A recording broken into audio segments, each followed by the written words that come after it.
جینا ہے جینا ہے جینا ہے تیرا ہو کے ہے جینا ہے جینا ہے جینا ہے جینا ہے جینا ہے جینا ہے تیرا ہو کے ہے جینا ہے جینا ہے جینا ہے یار السلام علیکم ورحمۃ اللہ وبرکاتہ۔ الحمد للہ رب العالمین الذي له ملك السماوات والأرض يحيي ويميت وهو على كل شيء قدير، هو الأول والآخر والظاهر والباطن وهو بكل شيء عليم، وأشهد أن لا إله إلا الله وحده لا شريك له، وأشهد أن سيدنا ومولانا محمدًا عبده ورسوله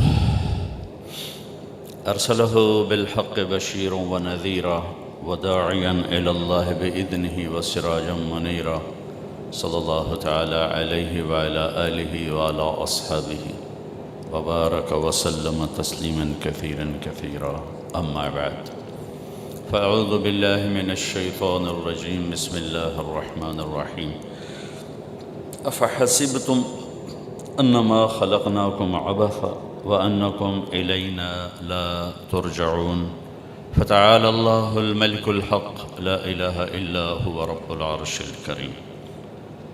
وقال النبي صلى الله تعالى عليه وسلم: إنكم لتموتون كما تنامون وتبعثون كما تستيقظون وتحاسبون بما تعملون، ثم إنها لجنة أبدا أو لنار أبدا أو كما قال صلى الله تعالى عليه وسلم۔ میرے محترم بھائی اور بہنوں، آج کے انسان نے اس دنیا کی زندگی کو زیادہ سے زیادہ جنت بنانے کی دوڑ لگائی ہوئی ہے، اور بنانے والے نے اس کا ڈیزائن ایسے کیا ہی نہیں۔ کافی عرصہ پہلے جب ڈیزل سستا تھا، پیٹرول مہنگا تھا، تو ہمارے پنجاب میں دھڑا دھڑ پیٹرول گاڑیوں کو ڈیزل انجن رکھے جا رہے تھے۔ ڈیزائنر نے چونکہ اس کو ڈیزائن نہیں کیا تھا تو وہ پہلے سے زیادہ مصیبت میں پڑ جاتا تھا کہ وہ اس کے خرچے اور بڑھ جاتے تھے، چونکہ اس نے ڈیزائن کرنے والے کے خلاف ڈیزائن بنایا، تو آپ بھی تھکیا، گڈی بھی تھکی، تو پیسہ بھی انجے دا انجے لگا۔ خالق کائنات نے کہا ہے: اِنَّا جَعَلْنَا مَا عَلَى الْأَرْضِ زِينَةً لَهَا، ہم نے اس کائنات کو جو بنایا ہے اور اس میں کچھ زیب و زینت رکھی ہے، لِنَبْلُوَهُمْ أَيُّهُمْ أَحْسَنُ عَمَلًا، یہ ہم نے اس لیے رکھا ہے کہ ہم یہ دیکھیں گے کہ تم میں عمل کو خوبصورت کون بناتا ہے، عمل کو یعنی اپنی ذات کو خوبصورت کون بناتا ہے۔ وَإِنَّا لَجَاعِلُونَ مَا عَلَيْهَا صَعِيدًا جُرُزًا، اور ایک دن ایسا آئے گا ہمیں سارے نقشے کو توڑ پھوڑ کے مٹی میں مٹی کر دیں گے، ختم کر دیں گے، زیرو کر دیں گے۔ چونکہ آج کا انسان اللہ کے علم سے دور ہے، ہم اہل ایمان ہیں، قرآن سے دور ہیں۔ کتنی حیرت کی بات ہے کہ ہر مسلمان کے گھر میں قرآن پڑھا ہوا ہے، لیکن شاید ہی کوئی ہو جو اس کو اٹھا کے دیکھتا ہو کہ اللہ کیا کہتا ہے۔ ممکن ہے پڑھنے والے، تلاوت کرنے والے 100 میں 1 2 3 ہوں، لیکن یہ کہتا کیا ہے، یہ مجھے کیا کہہ رہا ہے، یہ شاید لاکھوں میں ایک بھی نہ ہو جو روزانہ اس لیے قرآن کھولے کہ اللہ کیا کہہ رہا ہے، مجھے کچھ کہہ رہا ہے، جو اللہ کا علم ہے۔ وَتَمَّتْ كَلِمَةُ رَبِّكَ صِدْقًا وَعَدْلًا، یہ چیلنج ہے اللہ کا کہ یہ تیرے رب کا آخری کلام ہے اور ناقابل تبدیل ہے۔ یہ تجربات کی کتاب نہیں ہے کہ آج یہ دیکھنے کو ملا، کل یہ ملا، پچھلا زیرو ہو گیا، اب یہ نیا آ گیا، ایسا نہیں ہے۔ تمت، مکمل ہو گیا، یہ نہیں بدل سکتا۔ لا مبدل لکلمات، دنیا کی کوئی طاقت اسے نہیں بدل سکتی۔ اور لا تبدیل لکلمات، نہ یہ خود بدلے گا نہ اسے کوئی بدل سکتا ہے۔ تو یہ ہماری محرومی ہے کہ گھروں میں اللہ کا کلام موجود ہے، ذوق کوئی نہیں ہے یا غفلت ہے۔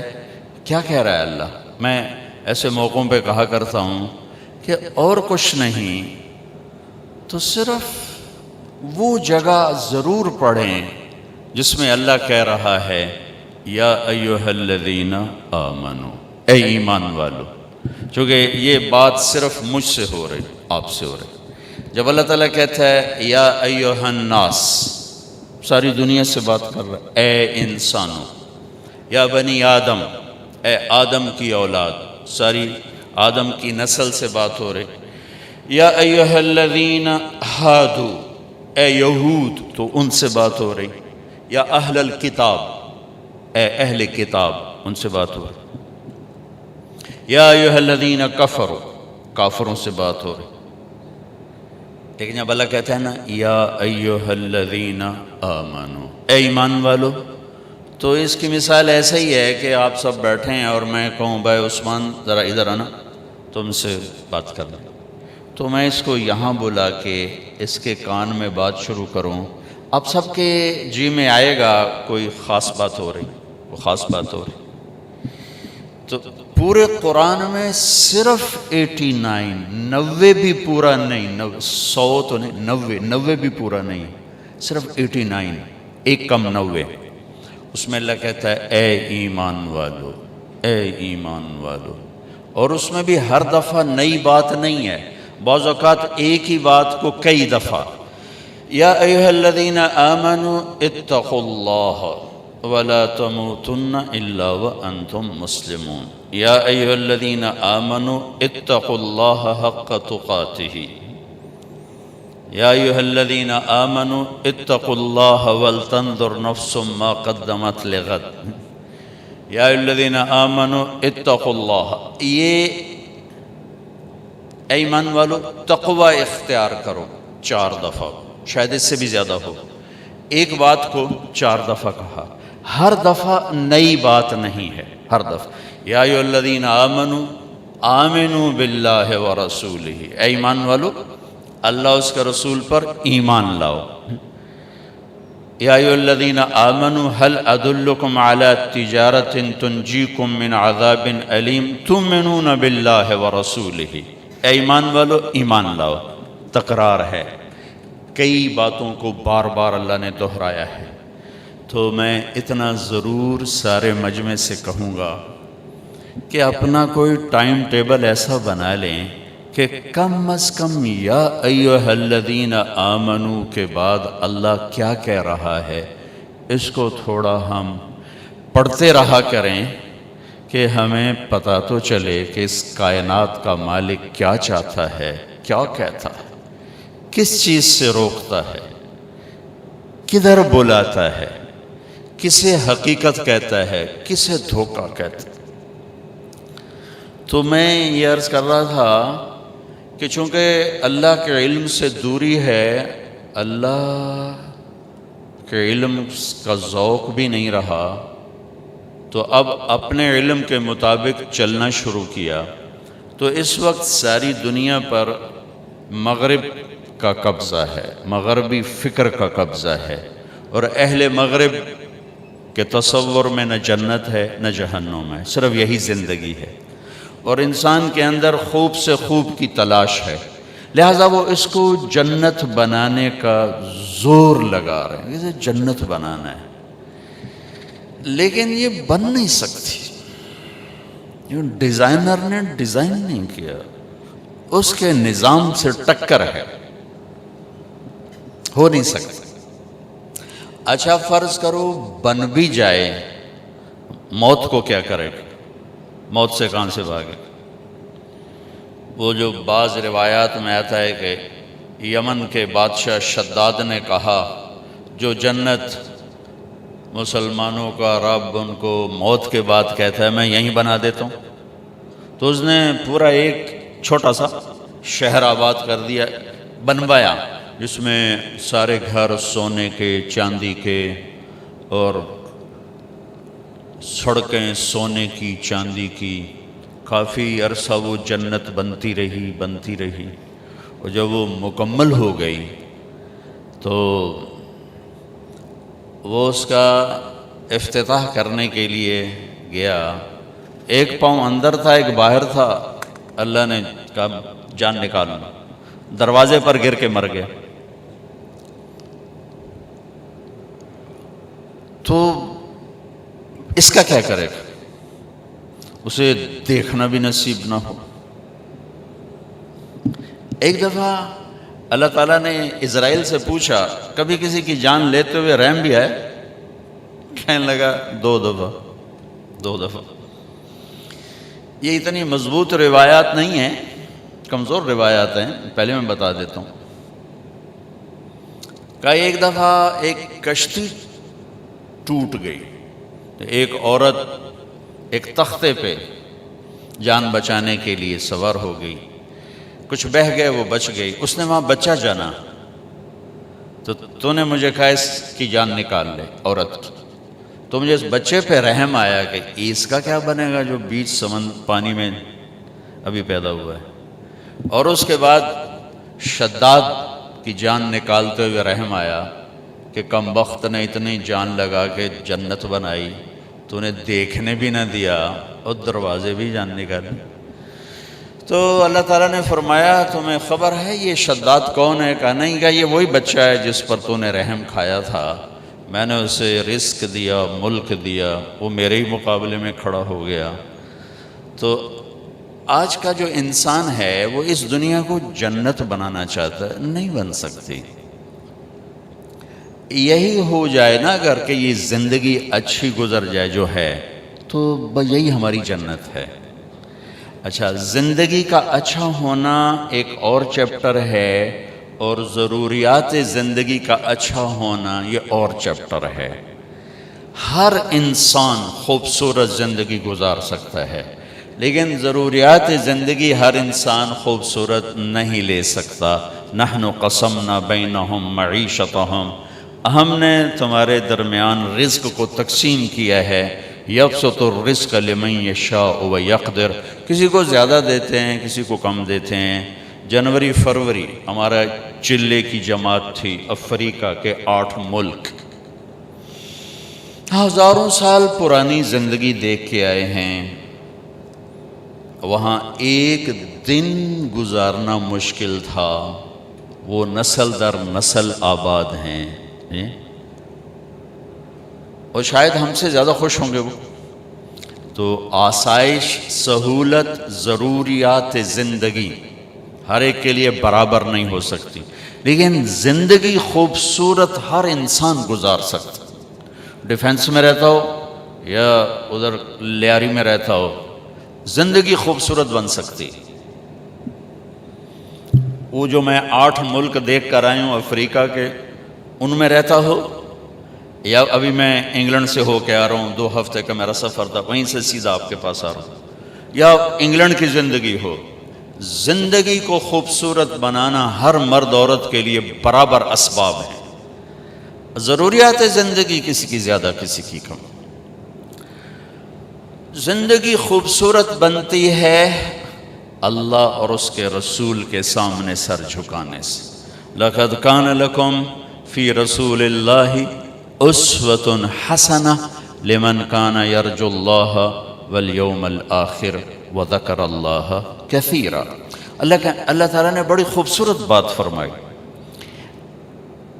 اللہ یوں بھی کہہ سکتے تھے کہ میرے نبی تمہارے لیے مکمل زندگی لائے ہیں، مکمل کا لفظ ہیوی بنتا ہے، مکمل پتہ نہیں کر سکی یا نہ کر سکی، پتہ نہیں ہوئے نہ ہوئے، تو میرے اللہ نے کہا میرے نبی تمہارے لیے بڑی خوبصورت زندگی لائے اور خوبصورتی کی طرف دل کھنچتا ہے، خوبصورتی کی طرف دل کھنچتا ہے۔ یہ فانوس بڑے خوبصورت لگے ہوئے ہیں، تو ان کو دیکھ کے اپنے آپ دل خوش ہوتا ہے۔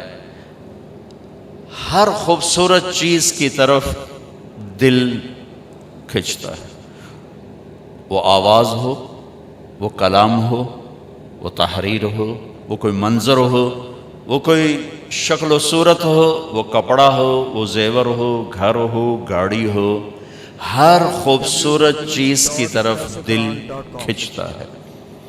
تو میرے اللہ نے کہا میرے نبی تمہارے لیے بہت خوبصورت زندگی لائے۔ کائنات میں کوئی مرد عورت اگر زندگی خوبصورت بنانا چاہتا ہے تو اسے اللہ کے محبوب صلی اللہ تعالی علیہ وسلم کے پیچھے چلنا پڑے گا۔ اور پیسے سے آپ زندگی کی ضرورتوں کو خوبصورت بنا لیں گے، آپ اچھی گاڑی لے لیں گے، اچھا گھر بنا لیں گے، اچھے کپڑے پہن لیں گے،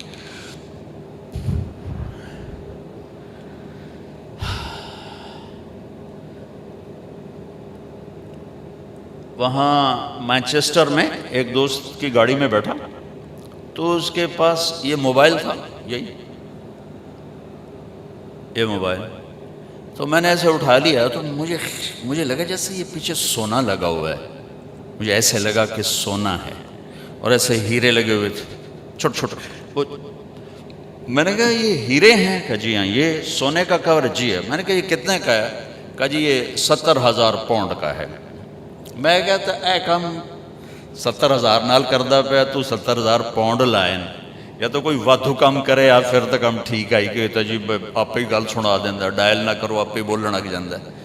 تو یہ کتنی حماقت اور بے وقوفی ہے کہ یہ 70,000 میں جو کام کر رہا ہے وہ 70,000 پاؤنڈ میں کر رہا ہے۔ تو یہ انسان یہ کر سکتا ہے، یہ ہو سکتا ہے کہ وہ اعلیٰ درجے کی چیزیں جمع کر لے، لیکن وہ زندگی خوبصورت بن جائے یہ اس موبائل سے نہیں ہوگی، اس عالی شان گھر سے نہیں ہوگی، وہ صرف جناب رسول اللہ صلی اللہ تعالی علیہ وسلم کے پیچھے چلنے سے ہوگی کہ کائنات کی سب سے حسین زندگی میرے نبی لائے، سب سے حسین ذات تھے آپ، اللہ نے ایسا خوبصورت کوئی نہیں بنایا۔ جب آپ جا رہے تھے نا، یا ٹیشو پیپر تو دے وجہ، جب آپ جا رہے تھے نا، یا یہ رومال دے دو، حج اس میں ہجرت کے سفر میں جا رہے تھے جب آپ، تو بس ٹھیک کافی یہ رہنا، تو راستے میں ایک جگہ تھی رابغ، اب اس راستے میں نہیں جو آپ جاتے ہیں پرانے راستے، وہاں بھوک لگی تو ایک خیمہ دیکھا، وہاں یہ حضرات ابو بکر کے غلام عامر بن فہیرہ اور گائیڈ عبداللہ بن عریقت، وہ مسلمان نہیں تھے، کافر تھے وہ اس وقت، اور جناب رسول اللہ صلی اللہ تعالی علیہ وسلم۔ تو وہاں ایک بڑھیا بیٹھی تھی خیمے میں، کہا ماں جی کچھ کھانے کو ملے گا؟ میں کہا بیٹا قحط کا زمانہ ہے، کچھ بھی نہیں۔ تو ایک بالکل مریل بکری کھڑی ہوئی تھی، تو آپ نے کہا میں اس کا دودھ نکال لوں؟ انہوں نے کہا پتر دودھ تو ماس ہی کوئی نہیں تو دودھ کتوں کرنا ہے؟ آپ نے کہا ماں جی اجازت دے دو، اگلا کام میرا ہے۔ کہا ٹھیک ہے۔ تو جو کہ ایک انہونی ہو رہی تھی نا، تو آپ کو بڑے غور سے دیکھتی رہی، تو آپ نے وہ اس کو کھینچا اور اس کو جو تھنوں کو ہاتھ لگایا تو ایسے لٹک کے نیچے آ گئے، دودھ سے بھر گئے۔ اچھا، بکری سے نکلتا ہے 1 پاؤ دودھ، ہم گاؤں میں رہتے ہیں، بکریاں ہر وقت چاروں طرف ہوتی، 1 پاؤ سے زیادہ دودھ نکلتا، آپ نے پورا برتن بھر دیا، پھر وہ ماں جی کو پیش کیا، ام معبد ان کا نام ہے، انہیں پیا، پھر اپنے 3 ساتھیوں کو پلایا، پھر بعد میں خود پیا، اس کے بعد دوبارہ دودھ نکال کے پھر برتن بھر دیا، لہذا اور پریشان ہو گئے۔ بکری کی عمر ہوتی ہے 7 سال، اس کے بعد وہ خود مر جاتی ہے 7 سال عام طور پر۔ یہ بکری 22 سال زندہ رہی اللہ کے نبی کے ہاتھ لگنے کی برکت سے، 22 برس، اور مر گئی، ذبح نہیں ہوئی، مر گئی۔ حضرت عثمان کے زمانے میں جا کے مر گئی کھڑے کھڑے۔ شام کو جب اس کا خامد آیا تو اس نے دیکھا برتن میں دودھ، کہنے لگا یہ دودھ کہاں سے؟ انہوں نے کہا یہ بکری سے۔ کہا تیرا دماغ خراب ہے، اتھو کتھو نکل ہے؟ وہ دے ماں سے دے اتے کوئی نہیں، دودھ کتھو آ گیا؟ اسی سے ایک برکت والا نوجوان آیا تھا، کوئی اس کے ہاتھوں میں ہی برکت تھی۔ تو کہنے لگا کیسا تھا ذرا بتاؤ؟ تو اس نے ہمارے نبی کا حلیہ بیان کیا۔ انہوں نے کہا رأیت رجلا ظاہر الوضاء ابلج الوجه حسن الخلق لم تعبه ثجلة لم تزر به سعلة أزج أقرا وصيم قصيم في عينيه دعج في صوته صحل في لحيته كثافة في عنقه سطع إن تكلم علاه البهاء وإن سكت علاه الوقار فهو أندر الثلاثة۔ سبحان اللہ، کیا خوبصورت اس نے ہمارے نبی کو ایسے ہمارے سامنے کھڑا کر دی۔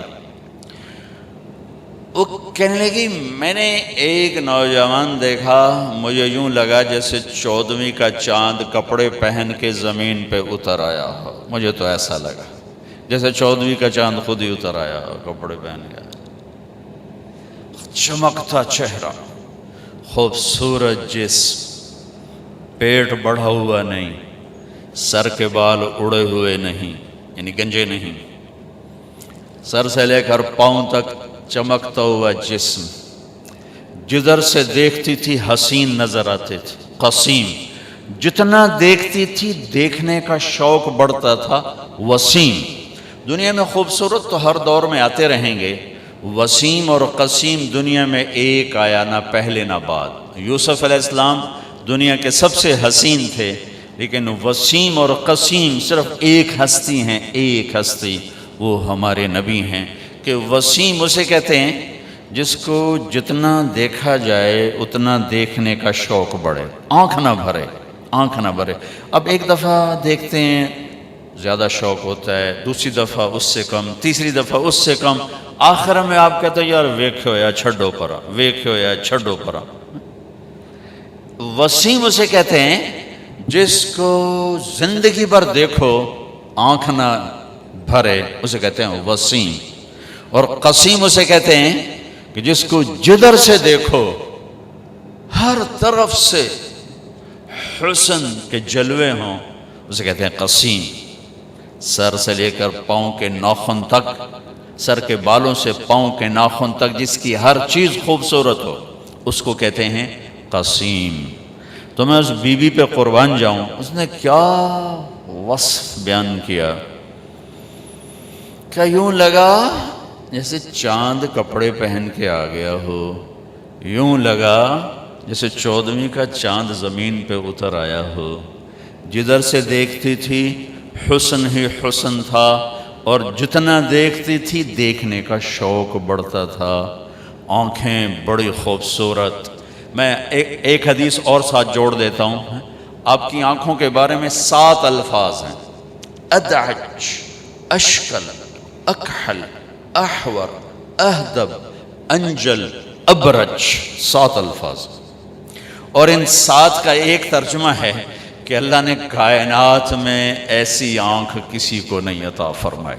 سوکھا ترجمہ کرا، سوکھا ترجمہ، اللہ نے کائنات میں ایسی آنکھ کسی کو، موٹی، لمبی، سرخ دھاریاں، پتلی سیاہ، سفیدی سفید، پلکیں لمبی، بغیر سرمے کے سرما لگا ہوا، گہری آنکھ، چمکتی آنکھ، نورانی اور روشن آنکھ۔ آپ کی آنکھوں میں آنکھیں ڈال کے کوئی بات نہیں کر سکتا تھا، برداشت نہیں کر سکتا تھا، آنکھ جھک جاتی تھی۔ اس لیے آپ یوں دیکھا کرتے تھے، ایسے آپ ایسے نہیں دیکھتے تھے، ایسے دیکھتے تھے، تھوڑا ادھر سے تھوڑا ادھر سے۔ کبھی کبھی آنکھ اٹھاتے تھے، ہمارے نبی کیسے حیا والے تھے، مردوں میں بھی آنکھ نہیں اٹھاتے تھے، اتنی حیا تھی۔ عورت تو بڑی دور کی بات، مردوں میں بھی حیا کی وجہ سے آنکھ بھر کے نہیں دیکھتے۔ کبھی کبھی آپ کی جب آنکھ اٹھتی تھی تو پھر سارے صحابہ ایسے ہو جاتے تھے، آپ کو کوئی دیکھ نہیں سکتا تھا، صرف دو آدمی آپ کو دیکھ سکتے تھے، ایک ابو بکر اور ایک عمر، بس باقی کوئی نہیں دیکھ سکتا تھا۔ تو وہ بی بی کہنے لگی کیا خوبصورت آنکھ تھی، اور بھویں لمبی گول کمان کی طرح، من غیر قرن، یہاں بال نہیں تھے، یہاں بال نہیں تھے۔ فی صوتہ سحر، آواز میں ایک جادو تھا، کشش، روح، نغمہ تھا آواز میں۔ یہ ساری آواز کی کوالٹیز، آواز میں روب ہو تو نغمہ نہیں رہتا، نغمہ ہو تو روب نہیں رہتا ہے، لیکن میرے نبی کی آواز میں نغمہ بھی تھا، روب بھی تھا، کشش بھی تھی، جادو بھی تھا۔ ایک دفعہ نا طفیل بن عامر دوسی ہیں، قبیلہ دوس کے سردار تھے، وہ آئے مکہ، تو ان کو مکے والوں نے کہا ایک ہماری قوم کا نوجوان ہے، وہ بہت بڑا جادوگر ہے، جو اس کی سنتا ہے اسی کا ہو جاتا ہے، باپ دادے کو چھوڑ دیتا ہے، لہذا ایک کام کرنا، جب تک مکے میں رہو نا وہ دی گل نہ پیا سنی، نہیں تھا تیرے چاروں خانے نکل جانے۔ وہ کہنے لگا میں ایسا ڈرا کہ میں نے کانوں میں روئی ڈال دی، میں کہا میں سندا ہی کوئی نہیں، روئی ڈال دی۔ کہنے لگا میں طواف کر رہا تھا تو میں نے ایک نوجوان دیکھا بڑا خوبصورت نماز پڑھ رہا، تو میں نے لوگوں سے پوچھا یہ کون ہے، تو ان کا ہوا وہی ہمارا جادوگر ہے۔ تو کہنے لگے مجھے خیال آیا کہ طفیل تو ایک عرب قبیلے کا سردار ہے، بچہ تو نہیں ہے، اور یہ چہرہ جادوگر کا بھی نہیں ہے، تو اس کی سن، اچھی بات ہوگی تو لے لوں گا اور غلط ہوگی تو چھوڑ دوں گا، میں کہڑا کوئی کاکاں جڑا میں میرے تے دا جادو چل جاؤنا۔ کہنے لگے میں نے کانوں سے روئی نکالی اور جا کے بیٹھ گیا۔ آپ نماز سے فارغ ہوئے تو کہنے لگے میں نے پوچھا ما تقول، کیا کہتے ہو؟ تو آپ نے کہا ان الحمد للہ احمدہ واستعینہ واؤمن بہ واتوکل علیہ من یہدہ اللہ فلا مضل لہ ومن یضللہ فلا ہادی لہ۔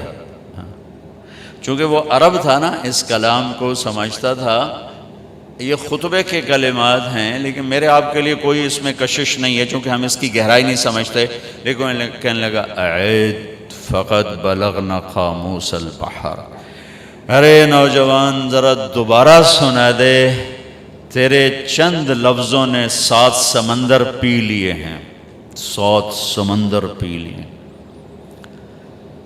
تو آپ نے دوبارہ کہا ان الحمد للہ احمدہ واستعینہ واؤمن بہ واتوکل علیہ من یہدہ اللہ فلا مضل لہ ومن یضللہ فلا ہادی لہ۔ کہنے لگا کلمہ پڑھ، ہاتھ بڑھا، کیا کہتا ہے؟ مانتا ہوں تیری آواز میں نغمہ، کھینچتی تھی آواز۔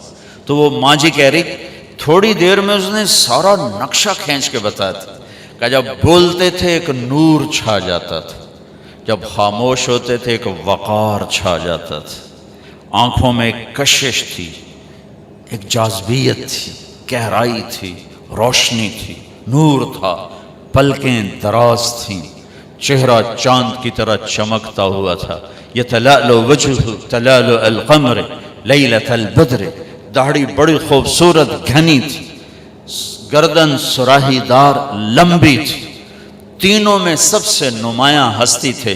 تو وہ کہنے لگا ان کا خامن ابو معبد کہ اللہ کی بندی یہ وہی قریشی نوجوان ہے جس کے پیچھے سارے مکے والے لگے ہوئے ہیں، یہ اس کے ہاتھ کی برکت ہے تو لگتا ہے وہ سچا ہی نبی ہے، چل اس کے پیچھے چلیں۔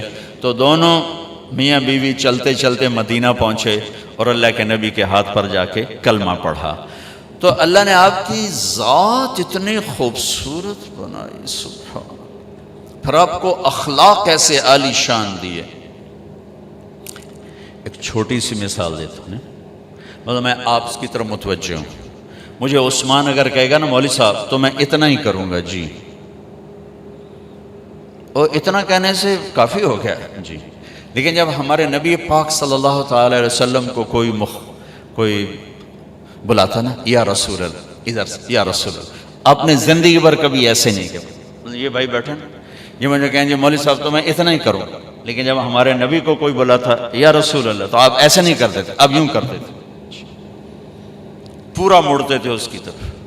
کوئی ادھر سے بلاتا تو آپ یوں نہیں کرتے تھے بلکہ پورا موڑ کر کہتے تھے جی. ساری زندگی لوگوں میں رہے اور ہر دفعہ یہ کیا، کبھی یوں نہیں کیا، پورا مڑ کر اس کو عزت دیتے تھے. سبحان، زندگی بھر کسی کو ایسے نہیں کیا. کبھی بلانا پڑا، دور آدمی بیٹھا ہے، ایسے نہیں کیا، پورے ہاتھ کا اشارہ ایسے کرتے تھے. جب ہمارا اردو کا محاورہ بھی بے انگلی اٹھانا، آپ ایسے کرتے تھے، کبھی ایسے نہیں کیا. آپ کی محفل کتنی ہی لمبی ہو جاتی، کبھی پاؤں نہیں پھیلایا، چوکڑی مار کے بیٹھے رہتے، کبھی پاؤں نہیں پھیلایا. سب کو عزت دیتے تھے، سب کی طرف پوری توجہ رکھتے تھے. کوئی آپ سے ہاتھ ملاتا چھڑاتے نہیں تھے جب تک وہ نہیں چھوڑتا تھا. کوئی آپ سے بات، یہاں جی میں نے آپ سے بات کرنی، آپ ایسے ہو جاتے، جب تک وہ بولتا رہتا آپ ایسے بیٹھے رہتے.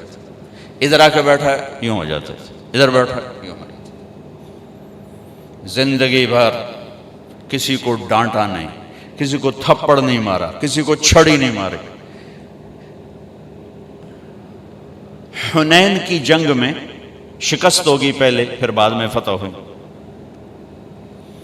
تو صحابہ بھاگے. ایک صحابی کا بھاگتے بھاگتے اللہ کے نبی پر پاؤں آ گیا. بھاگ رہے تھے، اللہ کے نبی کے ہاتھ میں ایک چھڑی تھی چھوٹی سی، تو آپ نے اس کو ایسے چھڑی ماری. اوجعتنی، ارے تو نے مجھے تکلیف پہنچائی. ٹھیک، اچھا انہوں نے ویسٹ کوٹ نہیں پہنی ہوئی تھی، لوہے کی جیکٹ پہنی ہوئی تھی، زرہ لوہے کی زرہ پر تو تلوار نہیں اثر کرتی تھی، اور سوٹی کی اثر کرنا ہے. ٹھیک، لیکن ان کے کانوں میں آواز پڑ گئی کہ اللہ کے نبی نے کہا کہ تو نے مجھے تکلیف پہنچائی. وہ کہنے لگے میں بڑا پریشان ہوا کہ اب میری خیر نہیں، اب میرے خلاف کوئی حکم آئے گا کہ اس نے اللہ کے نبی کو تکلیف پہنچائی. کہ ساری رات نیند نہیں آئی. اسی خوف میں کہ اب صبح کوئی نہ کوئی میرے خلاف وحی آئے گی. فجر کی نماز کے بعد اعلان ہوا جس کا پاؤں نبی کے پاؤں پر پڑا تھا وہ حاضر ہو جائے. میں کہا کوئی گل ہو گئی نا، ہوں تو جاؤنا ہے تو کوئی نہ کوئی اللہ دی طرف تیرے اتنے قانون آ جاؤنا ہے. کہ میں ایسے ہی کانپتا ہوا گیا. آگے اللہ کے نبی نے دیکھ کر کہا میرے دوست، کل میں نے آپ کو چھڑی ماری تھی، میں اس پہ آپ سے معافی مانگتا ہوں، اس لیے بلایا ہے. اور یہ 60 اونٹنیاں آپ کو تحفہ دیتا ہوں اس چھڑی کے بدلے میں. اب تو آپ نے معاف کر دیا ہوگا. یہ میرے نبی کے اخلاق. سبحان اللہ. وہ سوچ رہے ہیں کہ میرے اوپر کوئی اللہ کا عذاب اب آئے گا، اور میرے نبی کیا کہہ رہے ہیں، کل آپ کو چھڑی لگ گئی تھی میرے ہاتھ سے، معافی چاہتا ہوں، یہ 60 اونٹنیاں آپ کو تحفہ پیش کرتا ہوں. یہ میرے نبی ایک خوبصورت زندگی لا. یہ بتاؤ، زندگی خوبصورت چیزوں سے نہیں بنتی، نبی کے پیچھے چلنے سے بنتی. اور میرے نبی کی زندگی کا سارا حسن آپ کے ہر ادا میں ہے، ہر ادا میں ہے. لیکن اس میں جو سب سے چیز اوپر نظر آتی ہے نبوت کے بعد، وہ آپ کے اخلاق ہے، وہ آپ کے اخلاق ہے، وہ آپ کے اخلاق.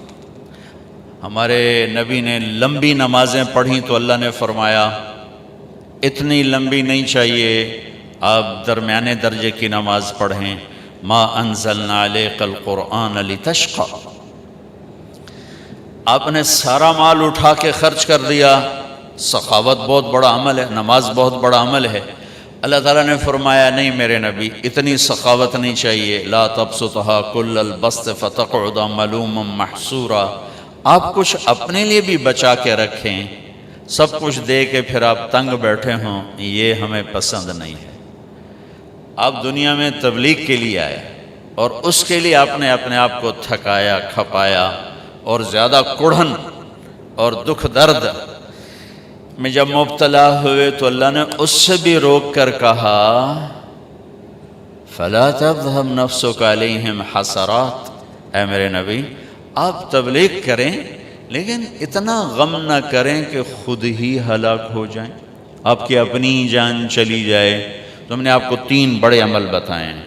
آپ نے نماز لمبی پڑھی، اللہ نے کہا درمیانہ ہاتھ رکھیں، سارا خرچ کر دیا، اللہ نے کہا درمیانہ ہاتھ رکھیں، تبلیغ میں دکھ درد دکھایا، اللہ نے کہا درمیانہ ہاتھ رکھیں۔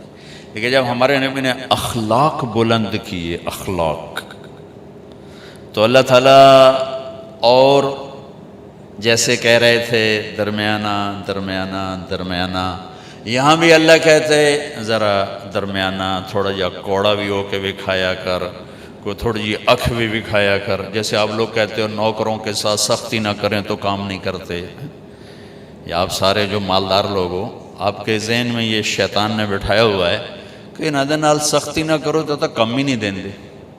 اور میرا نبی کہتا ہے ان اللہ لا یعطی علی الرفق ما لا یعطی علی العنف، کہ اللہ جو نرمی پہ دیتا ہے وہ سختی پہ نہیں دیتا۔ لیکن آپ کراچی سے پشاور کیا گلگت تک سفر کیا ہے، سب مالداروں کا یہ ذہن ہے نوکروں کو کس کے نہ رکھو تو کام نہیں کرتے، بے عزت کرنا، ذلیل کرنا، چھوٹی چھوٹی باتوں پہ، یہ تو ہمارا سارے دیش کا ہے۔ اور میرے نبی فرما رہے ہیں کہ جو اللہ نرمی پہ دیتا ہے سختی پہ نہیں دیتا، جو اللہ نرمی پہ دیتا ہے وہ سختی پہ نہیں دیتا۔ اور ایک اور حدیث یاد آ گئی، میرے نبی نے کہا لو کان الرفق خلقا لما رأى الناس خلقا احسن منه، اگر نرمی کی کوئی شکل ہوتی تو کائنات میں اس سے خوبصورت شکل کوئی نہ ہوتی۔ وَلَوْ كَانَ الْعُنْفُ خَلْقًا لَمَا رَأَى النَّاسُ خَلْقًا أَقْبَحَ مِنْهُ، اگر سختی کی کوئی شکل ہوتی تو اس سے بدصورت شکل اور کوئی نہ ہوتی۔ یہ گھروں میں جو کام کرنے والی بچیاں، عورتیں، ان کو بیگمات کتنا بے عزت کرتی، کتنا ذلیل کرتی، ایک پیالی کے ٹوٹ جانے پر کتنی بے عزت کرتی۔ اللہ کسی کو رزق دے دے تو اس کا مطلب یہ تو نہیں کہ وہ فرعون بن کے بیٹھ جائے۔ اور ہمارے دیہاتوں میں بہت زیادہ ہے، اور ہمارا پنجاب کا کلچر اس میں بہت زیادہ ہے، گالیاں، ماں بہن کی گالیاں۔ میں ایک دفعہ اپنے ڈیرے میں بیٹھا تھا تو ہمارا لوہار آ گیا، ہمارے پاس 5ویں پشت چلے آ رہے ہیں، تو آ کے رونے لگا میرے پاس۔ میں کہا کیوں آئی؟ آندا جی غریباں دی نہ ماں ہوندی ہے نہ بہن ہوندی ہے، صرف ذمہ داراں دیاں ماواں بہناں ہوندیاں، غریباں دیاں ماواں بہناں صرف گالی واسطے ہوں، جتھے مرضی گال کٹ دیو، جتھے مرضی دی چادر لا دیو، ماواں بہناں صرف تواڈیاں ہوندیاں، ساڈیاں کوئی نہیں ہوندیاں۔ وہ میرے کسی کزن نے اس کو گالیاں نکالیں تو وہ میرے پاس پناہ ڈھونڈنے کے لیے آ گیا۔ یہ کلچر ہے سارے میرے دیس کا، بدتمیزی، بد اخلاقی، چاہے وہ نمازی ہو، چاہے داڑھی والا ہو، چاہے پگڑی والا ہو، چاہے کلین شیو ہو، اس میں میں نے سب کو بدتمیز دیکھا ہے۔ ماتھے کے محراب کے باوجود میں نے ان کو نوکروں کو ذلیل کرتے دیکھا ہے۔ نوکر کے ساتھ انسان بن کے رویہ میں نے کروڑوں میں کسی ایک کا بھی نہیں دیکھا۔ دکھ درد ہے میرے دیس کا، اور تھوڑے دکھ ہیں۔ جب میرے نبی نے اخلاق دکھائے تو اللہ تعالیٰ فرماتے تھوڑا جا سخت ہویا کر، تھوڑا جا نرم ہویا کر۔ جیسے اللہ نے کہا لمبی نماز نہ پڑھ میرے نبی، تھوڑا درمیانی پڑھیں، سارا خرچ نہ کریں، کچھ بچا کے رکھیں، زیادہ روئیں دھوئیں نہیں، اپنا کام کریں، تبلیغ کریں، اتنا زیادہ دکھ درد نہ اٹھائیں۔ جب اللہ کے نبی نے اخلاق میں پرواز کی تو اللہ تعالیٰ نے شاباش دی، اِنَّكَ لَعَلَىٰ خُلُقٍ عَظِيمٍ، اے میرے حبیب، آپ کا رب آپ کو شاباش دیتا ہے کہ آپ کے اخلاق بہت عالی شان ہیں، بہت عالی شان۔ آپ انسانی اخلاق جو سوچے جا سکتے ہیں سب آپ کے تابع ہو چکے ہیں، سب آپ کے غلام ہو چکے ہیں اور آپ ان پر چھا چکے ہیں۔ اِنَّكَ لَعَلَىٰ، آپ چھا چکے ہیں سارے اخلاق پر۔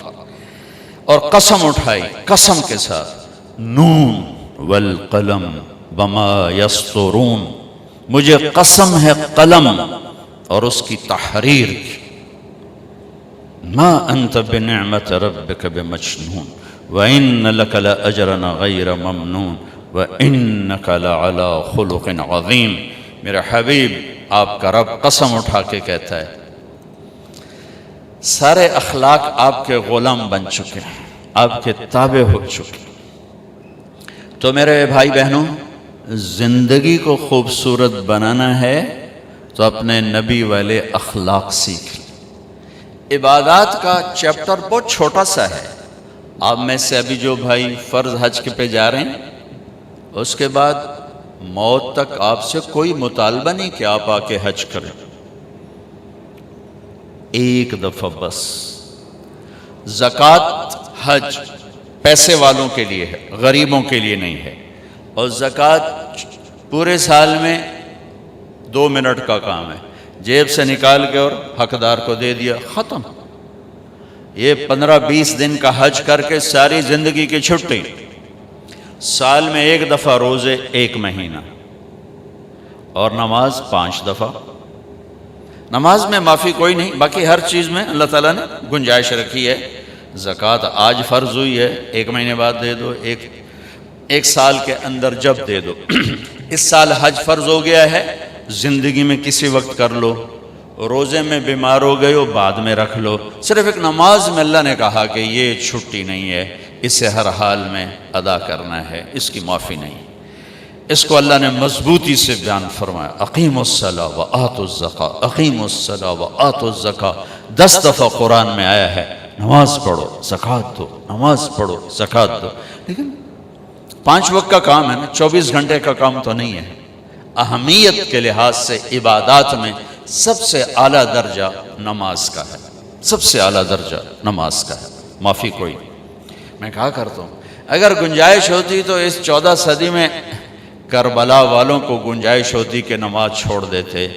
جو دنیا کا سب سے عجیب و غریب واقعہ ہے، ظلم و ستم میں بھی اور مظلومیت میں بھی، ایک طرف مظلوموں پر ظلم کی انتہا ہے اور ایک طرف ظالم کے ظلم کی انتہا ہے، اور ایسا کربناک واقعہ شاید تاریخ میں نہ دہرایا جائے کبھی بھی، نہ اتنے نہ حسین ہو اور نہ اتنے بڑے درجے کا ظلم و ستم دیکھنے کو ملے۔ وہ تو نواسہ رسول دوبارہ تو نہیں آئیں گے، جہاں نواسہ رسول اپنے بھائی بیٹوں سمیت بھتیجوں سمیت ذبح ہو رہے ہوں۔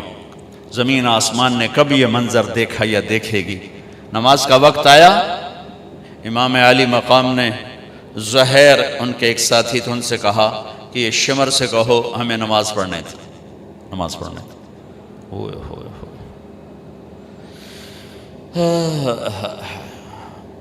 میں یوں کہتا ہوں اگر یہ قافلہ نماز نہ بھی پڑھتا تو ان کی جنت کا فیصلہ ہو چکا تھا۔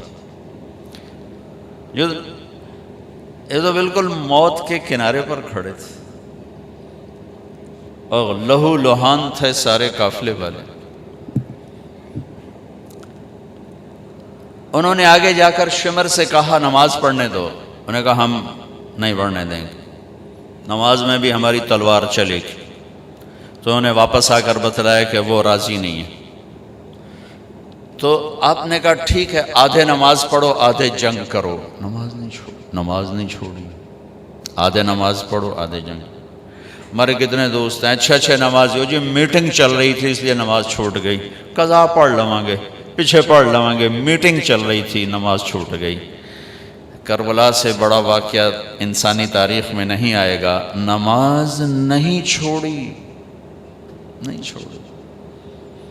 آدھوں نے نماز پڑھی، آدھوں نے جنگ کی، پھر انہوں نے نماز پڑھی اور انہوں نے جنگ کی، اور عصر سے پہلے سب کے سر کٹ کے نیزوں پہ چڑھ چکے تھے۔ اور یہ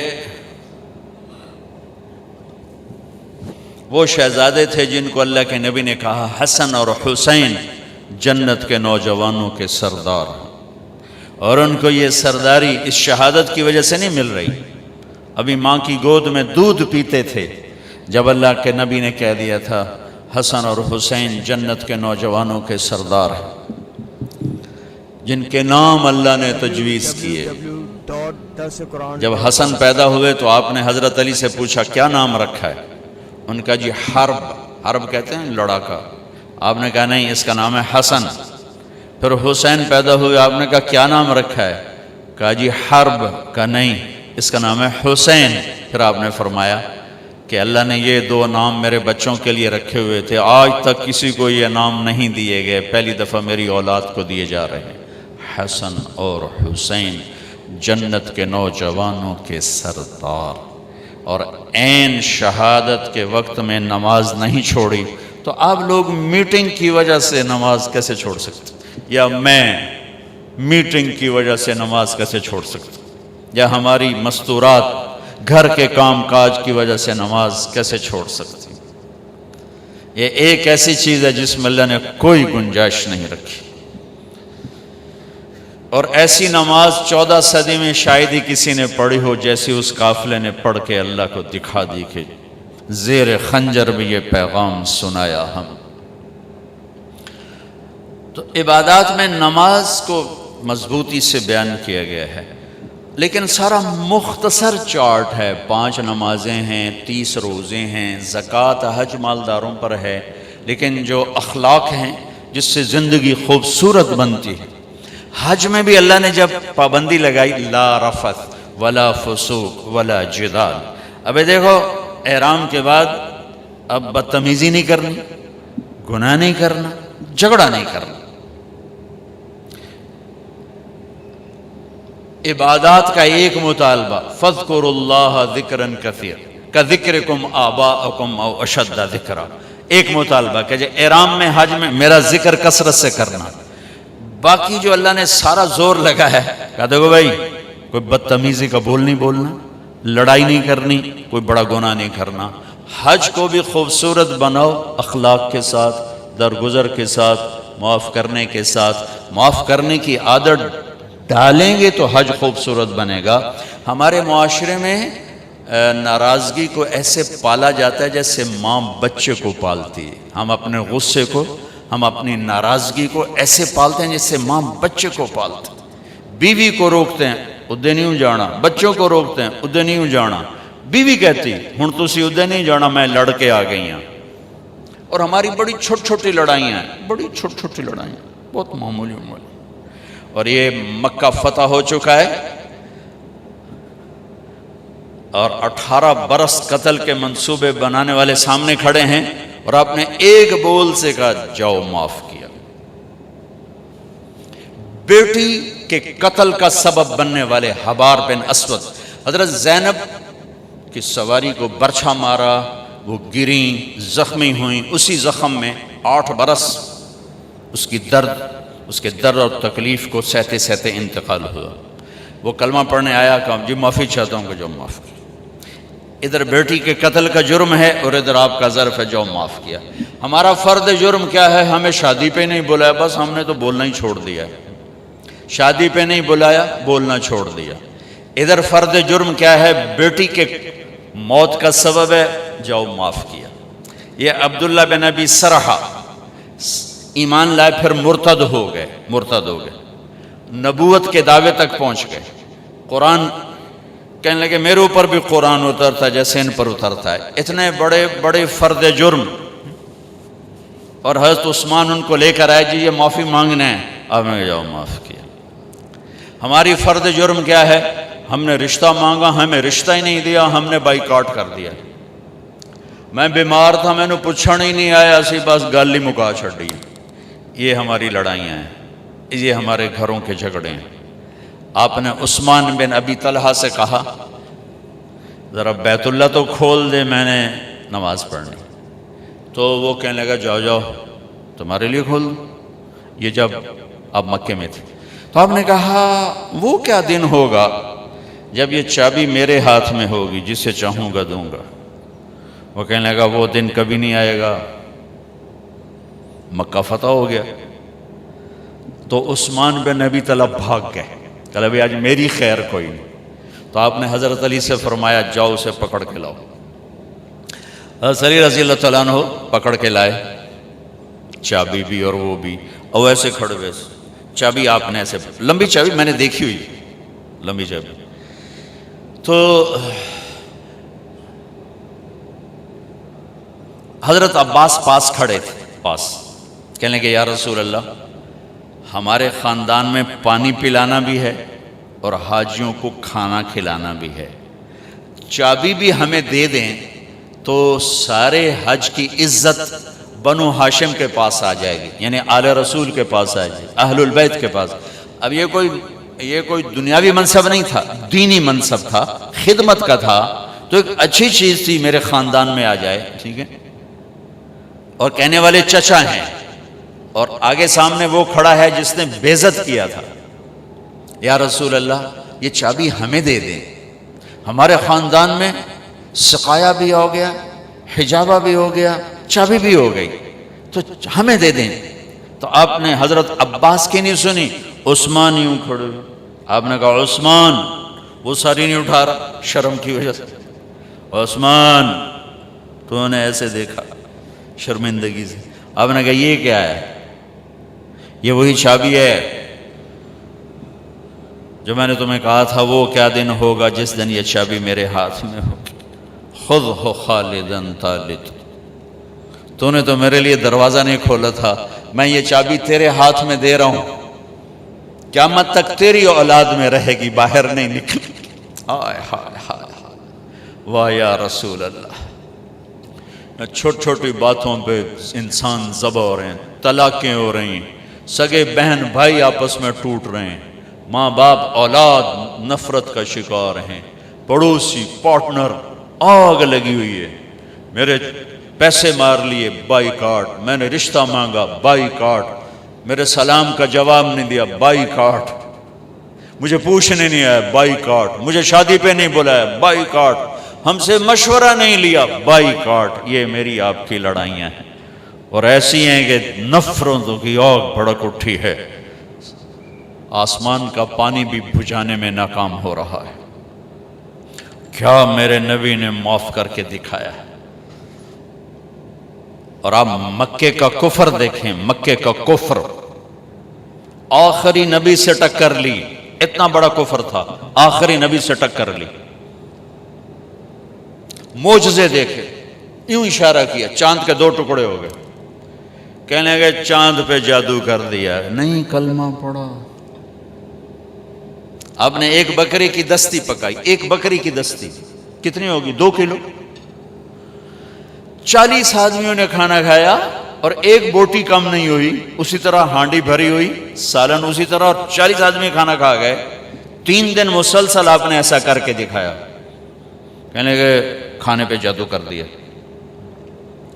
قدم قدم پہ معجزے دیکھے, انکار انکار انکار. بدر میں فرشتوں کو اترتے دیکھا, انکار. خندق میں ہوا نے ان کے خیمے اکھاڑ دیے, انکار. 10,000 کا لشکر مکے میں داخل ہوا, انکار. جو سب سے زیادہ دشمنی میں آگے تھے ابو سفیان رضی اللہ تعالیٰ عنہ, جو بعد میں کلمہ پڑھا. ٹھیک. اب انسانی فطرت کا تقاضا یہ ہے کہ آپ مکے میں داخل ہوتے ہی فرماتے ابو سفیان کی گردن اڑا دی جائے, لیکن آپ نے مکے میں داخل ہونے سے پہلے اعلان فرمایا کہ جو ابو سفیان کے گھر میں پناہ لے گا اسے کچھ نہیں کہا جائے گا, جو اپنے گھر میں پناہ لے گا اسے کچھ نہیں کہا جائے گا, جو بیت اللہ میں پناہ لے گا اسے کچھ نہیں کہا جائے گا. وہ قتل کے منصوبے بناتے رہے اور یہ یوں عزت دیتے رہے. یہ میرے نبی کی خوبصورت زندگی ہے. اگر میں اور آپ زندگی خوبصورت بنانا چاہتے ہیں تو یہ بنگلوں سے، کپڑوں سے، گاڑیوں سے نہیں بنے گی، میرے نبی والے اخلاق سے بنے گی، جس میں درگزر کرنا سب سے اعلیٰ درجے کی چیز ہمیں نظر آتی. معاف کیا، جاؤ معاف کیا.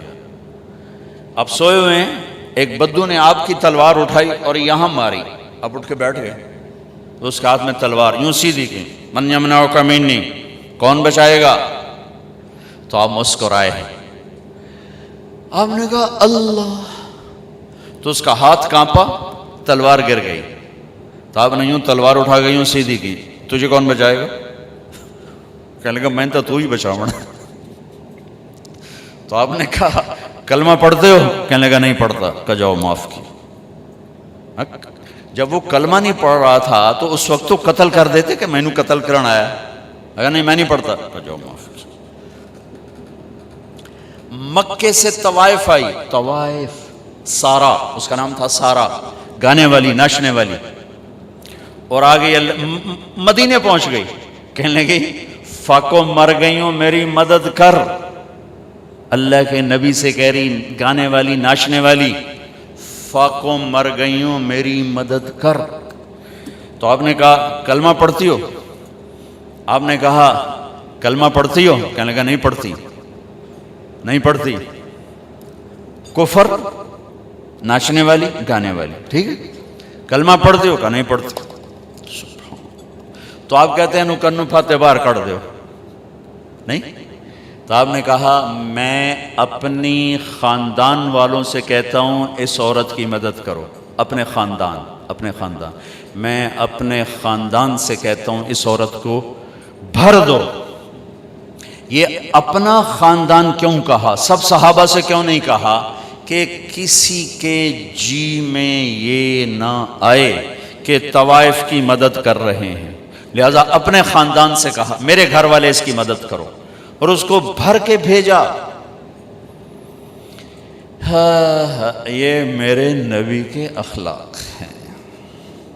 اب کھانا کھا رہے ہیں، ایک مدینے کی طوائف گزری. اس نے نا آپ کا مذاق اڑانا چاہا، کہا بڑا نبی بنتا ہے کسی کو کھانے کا ہی نہیں پوچھتا.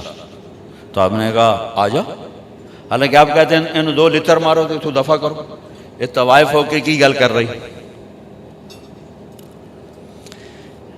2007 میں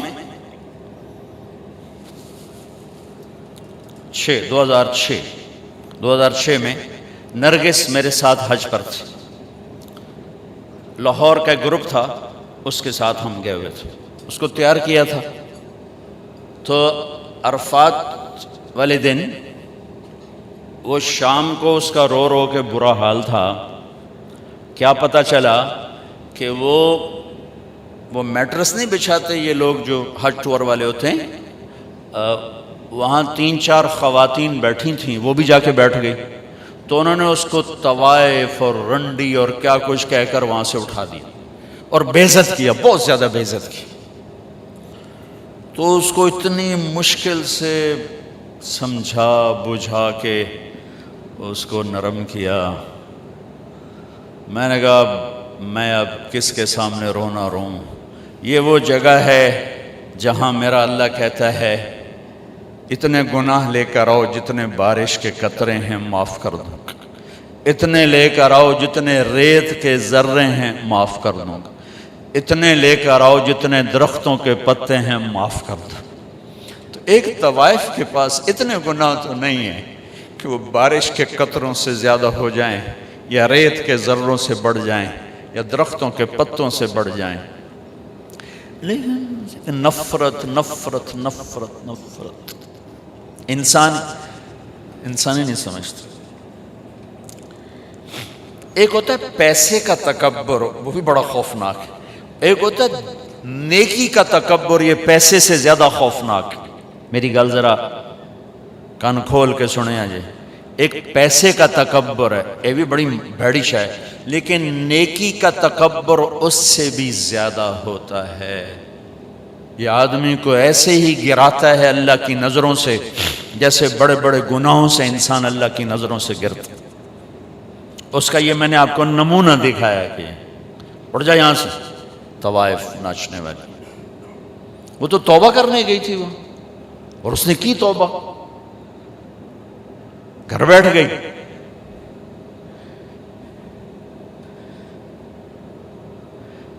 ہماری نفرتوں نے بڑے بڑے ہیرے ہم نے ضائع کر دیے۔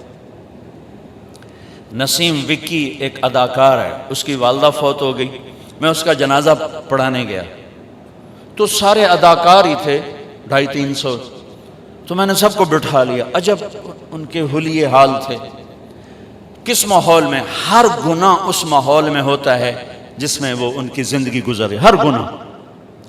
میں نے ان سے کوئی 20-25 منٹ بات کی، میں نے اتنا کسی کو روتے نہیں دیکھا جتنا وہ نوجوان روئے، ہچکیوں۔ میں نے تھوڑی اللہ کے نبی کی وفات بیان کی، حضرت علی مقام امام حسین کی تھوڑی سی سیرت بیان کی۔ ایک نوجوان ایسا تڑپ کے روتا تھا، اس نے مجھے، میں دیکھو میں اب رو رہا ہوں، اور جنازے کے بعد میں گاڑی میں بیٹھا اور رائمنڈ تک میں روتا ہی گیا کہ کیسے کیسے ہیرے ہماری نفرتوں نے تباہ کر دیا۔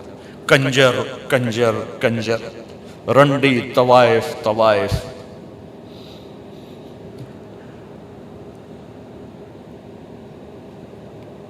کون جسم کو بیچتی، کس نے گھنگرو بندھا پہنائے، کس نے اس کو جسم فروشی پہ مجبور کیا؟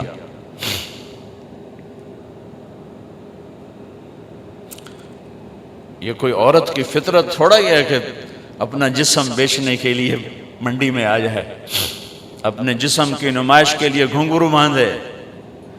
یہ تو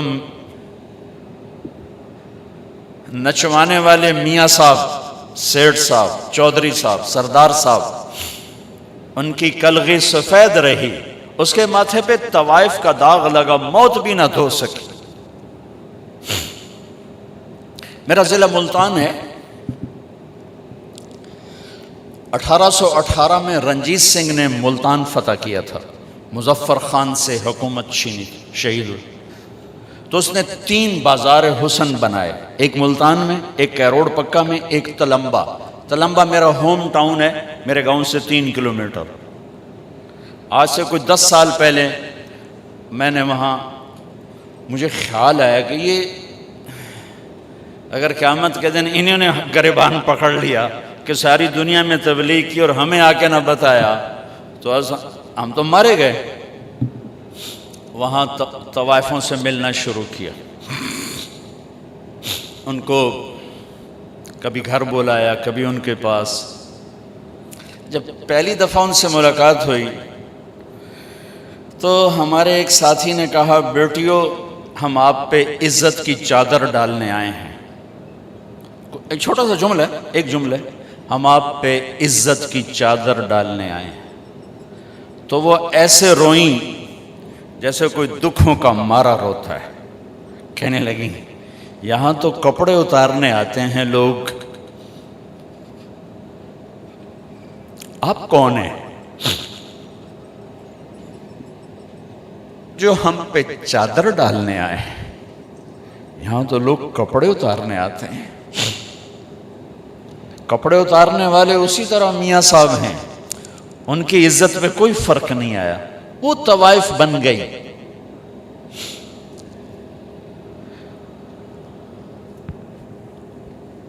10 سال کی محنت کے بعد اللہ کے فضل سے وہ سارا محلہ اب ختم ہونے کو ہے۔ کتنی بچیوں کی شادی ہو گئی، توبہ کر گئیں، کتنیوں کے میں نے وظیفے لگا دیے کہ وہ کہا جی جب تک ہماری شادی نہیں ہوتی پھر ہمیں کوئی روٹی پانی کا انتظام کر دو، اور کتنوں کے پیغام آتے ہیں کہ جی کہیں ہماری شادی کروا دیں، ہم یہ گندا کام اب نہیں کرنا چاہتے۔ نفرت کرنا کون سا مشکل کام؟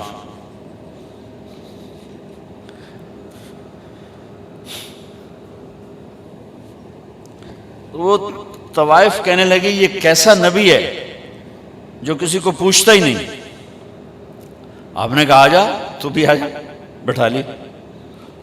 وہ تو آپ کو غصہ دلانا چاہتی تھی، کہنے لگی میں ایسے نہیں کھاؤں گی، جو تیرے منہ میں ہے وہ نکال کے مجھے کھلا۔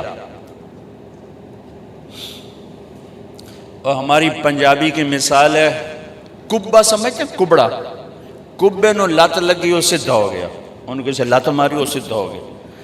اس نے تو اللہ کے نبی کا مذاق اڑایا، وہ اس کو سیدھا پڑ گیا۔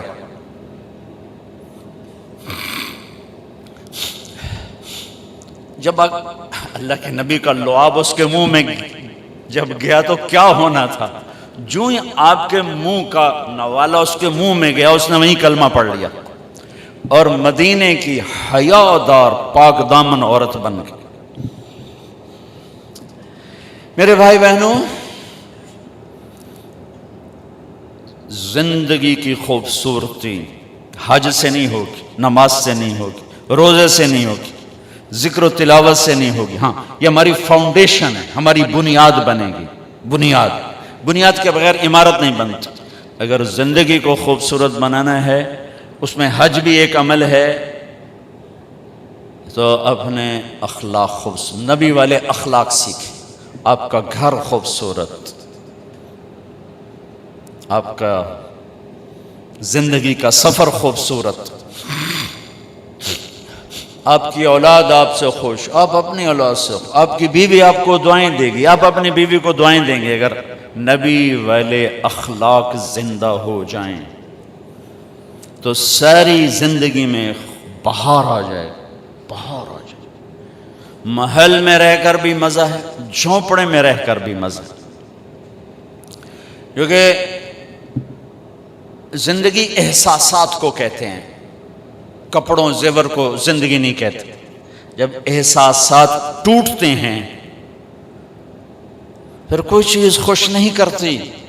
100 بار چمن مہکا، 100 بار بہار آئی، دنیا کی وہی رونق، دل کی وہی تنہائی۔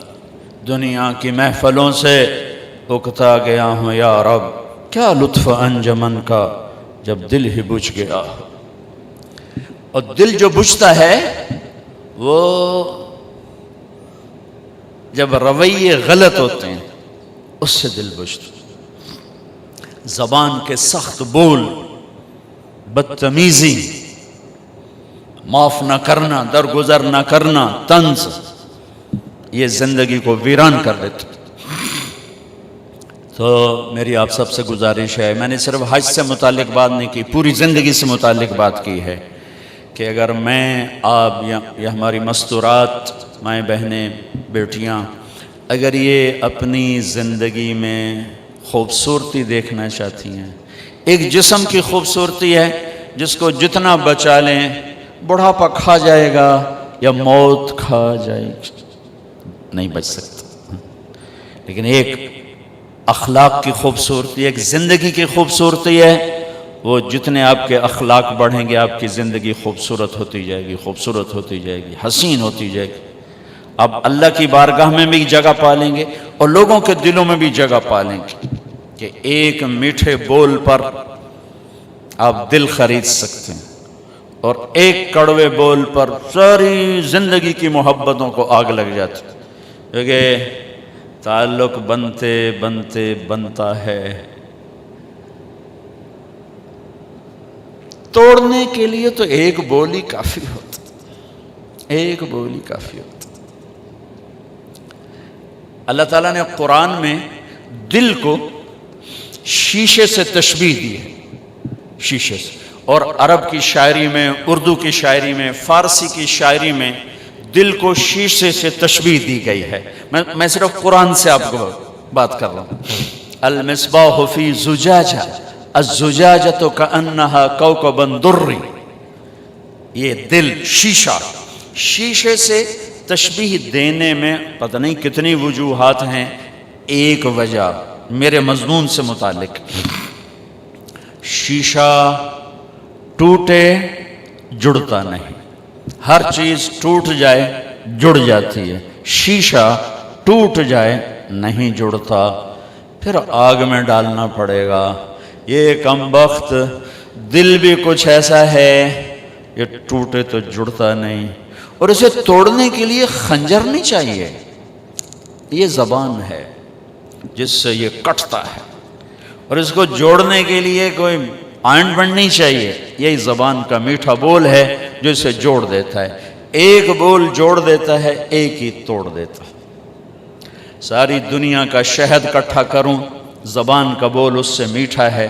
ساری دنیا کے 7 سمندر کی کڑواہٹ اکٹھی کروں تو زبان کی کڑواہٹ اس سے زیادہ ہے۔ یہ 32 دانتوں کے درمیان اور 2 ہونٹوں کے درمیان مرہم بھی ہے اور زہر بھی ہے۔ اس لیے میرے نبی نے فرمایا، معاذ تمہیں سارے دین کا خلاصہ بتاؤں؟ کیا جی بتائیں؟ تو آپ نے یوں کیا، یہ زبان۔ ایک روایت، معاذ تمہیں دین کی بنیاد بتاؤں، دین کا ستون بتاؤں، دین کی چھت بتاؤں؟ یہ تعبیر میری ہے، الفاظ کچھ اور ہیں۔ بنیاد، پلر، چھت، عمارت پوری ہو گئی۔ اور دوسری حدیث، خلاصہ بتاؤں؟ خلاصہ، ساری کتنا خوبصورت انداز ہے سمجھانے کا۔ انہوں نے کہا جی کیا ہے؟ تو آپ نے کہا یہ کا زبان قابو میں رکھنا، کف ہذا کف ہذا، اسے قابو میں رکھنا، اسے قابو میں رکھنا۔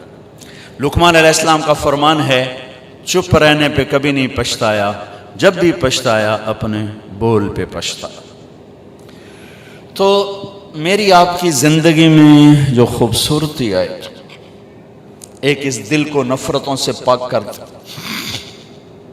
ایک اس زبان کو زہریلے بول سے پاک کر دے۔ ایک حدیث سناتا ہوں، بات ختم کرتا ہوں۔ میرے نبی نے فرمایا، میرے بیٹے انس، میری ایک عظیم الشان سنت ہے۔ یہ عظیم الشان کا لفظ بس یہیں ہے، اور ہوگا مجھے یاد نہیں۔ میں نفی نہیں کرتا ہوں، لیکن جتنا مجھے یاد ہے اس کی نفی ہے کہ میری یادداشت میں یہ لفظ صرف یہیں آ رہا ہے کہ میرے بیٹے انس، میری ایک عظیم الشان سنت ہے۔ یہ داڑھی بھی سنت ہے، پگڑی بھی سنت، یہ سفید لباس بھی سنت، سیدھے ہاتھ سے کھانا بھی سنت، شادی کرنا بھی سنت، کمانا بھی سنت، لیکن عظیم الشان سنت صرف ایک جگہ مجھے یاد ہے، کسی اور جگہ بھی ہو سکتا ہے، کہ میرے بیٹے انس، میری ایک عظیم الشان سنت ہے، اور جو میری اس سنت سے پیار کرے گا مجھ سے پیار کرے گا، اور جو مجھ سے پیار کرے گا جنت میں میرا ساتھی ہوگا۔ کتنی بڑی بات ہوگی، ایک سنت پر، ایک سنت پر۔ کہ جی کیا ہے؟ کیا ہے کہ یا بنی ان استطعت ان تصبح وتمسی ولیس فی قلبک غش لأحد فافعل۔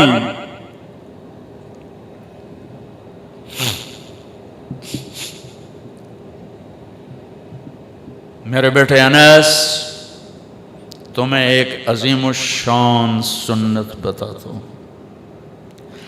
زندگی بھر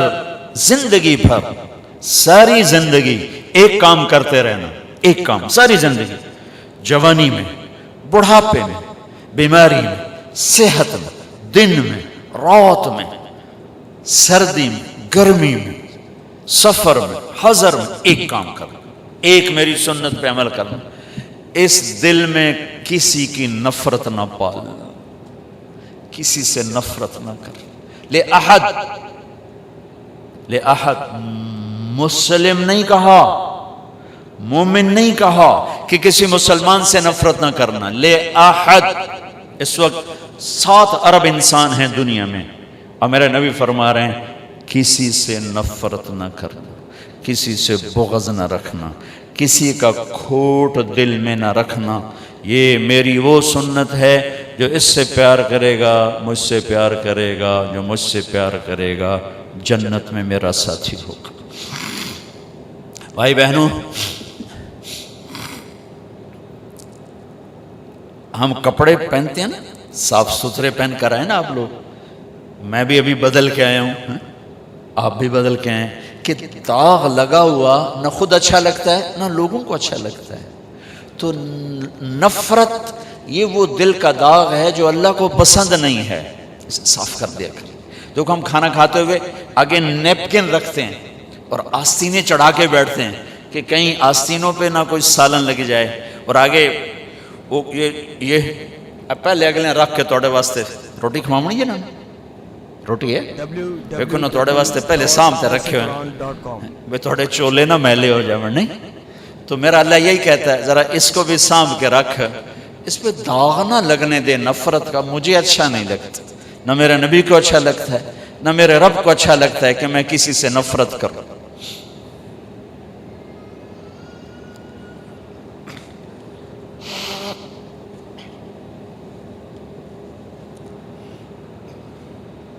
یہ میرے نبی کے خوبصورت عظیم الشان سنت. آپ لے لیں, میں لے لوں, یا مستورات لے لیں, یہ ہمارے ریکارڈنگ والے لے لیں, وہ کھانا کھلانے والے لے لیں. اس دل کو صاف کر. تصبح و تمسیہ, اس میں اشارہ ہے کہ نفرتیں آئیں گی, بغض بھی آئیں گے, انہیں دھونا ہے, انہیں دھونا ہے. مرتے دم تک دھوتے رہو, دھوتے رہو, دھوتے رہو. موج کرو, جنت میں جانے والے بنو کہ یہ ایک دل میں کسی کی نفرت نہ آئے. یہاں سے گالی چغلی شکایت نفرت کا بول نہ ہو تو انشاءاللہ حساب ہی سوکھا ہو جائے گا. شاید اللہ بغیر حساب ہی آگے کے جا, تو نے میرے بندوں کے ساتھ پیار کیا, چل میں بھی کرتا. ایک اور حدیث یاد آ کے بعد ختم کرتے ہیں. آپ نے فرمایا ایک آدمی اللہ کی بارگاہ میں پیش کیا گیا, پہلی امتوں میں تاجر آپ لوگ بیٹھے ہوئے ہیں, تو فرشتوں نے کہا بھائی کوئی نیکی بھی کھا. وہ کہنے لگا میں تو ویلا, میرے پلے کشا کوئی نہیں.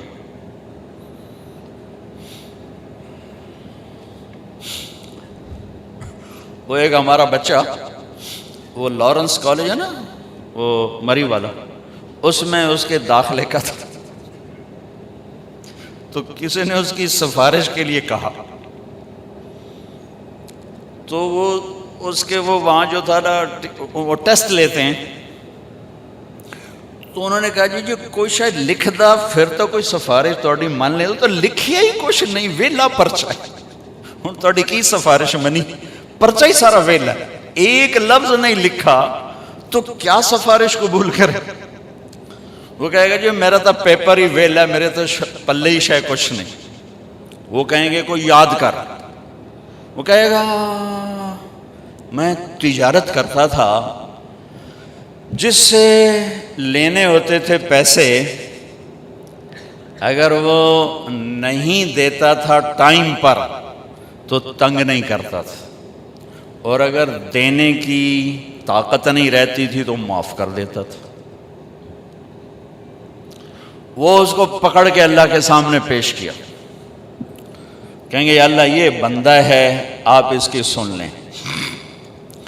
تو اللہ تعالیٰ فرمائیں گے ہاں بھائی کیا ہے, کہا یا اللہ تیرے فرشتے پوچھ رہے تھے تیرے پلے کوئی شے ہے, تو میں نے کہا میرے پاس تو کچھ بھی نہیں ہے. پھر میں نے یاد کیا تو یہ ایک نیکی یاد آئی کہ تجارت کرتا تھا, جس سے لینا ہوتا تھا وہ عام طور پہ موقع پہ نہیں دیتے تھے تو میں ان کو تنگ نہیں کرتا تھا, اور جو دینے کے قابل نہیں رہتے تھے ان کو معاف کر دیتا تھا. تو میرے نبی نے فرمایا, تو اللہ نے اسے کہا اچھا بھائی تو میرے بندوں کے ساتھ بڑی نرمی کرتا رہا, چل میں بھی نرمی کرتا ہوں, جا میری جنت تے جا, کو نہیں پوچھتا, نہ نماز نہ روزے کچھ بھی کوئی نہیں. ہو گیا. اللہ کو اپنے بندوں سے حسن سلوک اتنا پسند. تو میں نے پوری زندگی کا نقشہ آپ کے سامنے پیش کیا ہے. اگر اس نقشے میں رنگ بھرنا ہے, اپنے اخلاق اچھے کر لیں, اپنے رویے اچھے کر لیں, معاف کرنا سیکھ لیں, درگزر کرنا سیکھ لیں, سینے سے لگانا سیکھ لیں, زبان پر قابو سیکھ لیں, دل کو دھونا سیکھ لیں, زندگی خوبصورت ہو جائے گی. یہ تبلیغ کا کام اسی کی ایک محنت. میں آپ سے زیادہ نہیں کہتا, آپ ہر مہینے 3 دن لگایا کریں تبلیغ میں, آپ کو پوری زندگی میں انقلاب محسوس ہوگا اور پوری زندگی کا رخ اللہ کی طرف پھر جائے گا.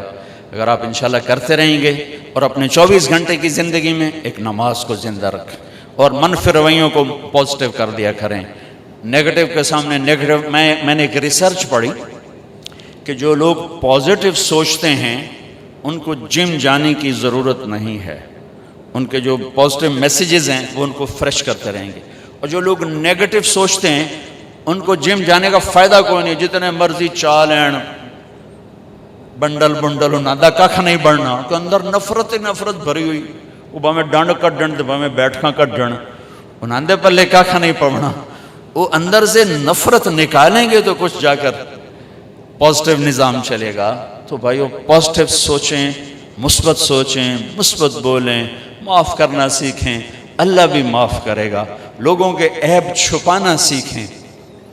ہم میں کون ہے جو پاکیزگی کا دعویٰ کرے یا قسم اٹھائے؟ ہم سب نفس و شیطان کے مارے ہوئے ہیں. اس کی مہربانی ہے, اس نے ستاری کی چادر ڈالی ہوئی ہے تو ایک دوسرے کے سامنے بیٹھے ہیں. ہمارے پردے اٹھا دے. شاید ہر کوئی اپنے آپ کا گلا گھونٹ کے مر جائے, یہ اس کا کرم ہے. اگر اس جہان میں اپنے عیب چھپانا چاہتے ہو تو لوگوں کے عیب چھپایا کرو, اللہ آپ کے عیب چھپائے گا. لوگوں کی برائی مت کرو, اللہ آپ کی برائیوں کو معاف کرے. لوگوں کو معاف کرنا سیکھو, اللہ آپ کو معاف کرے گا. تو سارے بھائی بہن اس کی نیت بھی کرو, ارادے بھی. السلام علیکم. میں تیرے مست رہوں, سرشار رہوں, ہوش رہے نا مجھ کو کسی کا, تیرا مگر ہوشیار رہوں. اب تو رہے بس تا دم آخر ورد زبان